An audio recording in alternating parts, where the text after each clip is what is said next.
a Yuletide tradition. Just my official stance on Christmas trees, I'm anti-spruce, pro-firs. With a messy side. For many people, cleaning drop needles from Christmas trees is not a favorite holiday activity. Well, they want a Christmas tree that's going to last them.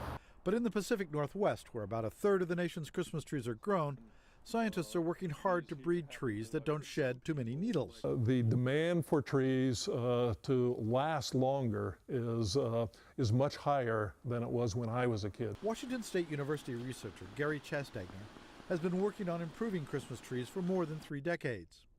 Of course, I would avoid picking a tree like this. He says needle shedding is one of the top reasons consumers opt for artificial trees. It all comes down to tree DNA. Needle retention is an inherited trait.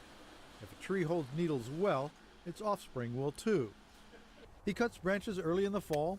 He lets the branches dry out, and then his team looks for branches that don't shed. Christmas trees, the length of time that they can be displayed and the quality during that display is largely influenced by their moisture content, their ability to maintain moisture, and their ability to retain needles, so their needle retention. If a branch does well, it means the tree has good genetics for keeping needles, so growers can seek out seeds from those trees.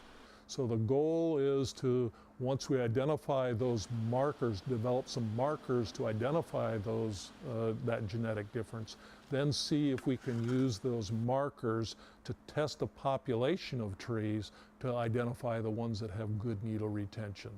But while the research continues, he recommends Christmas tree buyers water their trees well if they want to reduce shedding.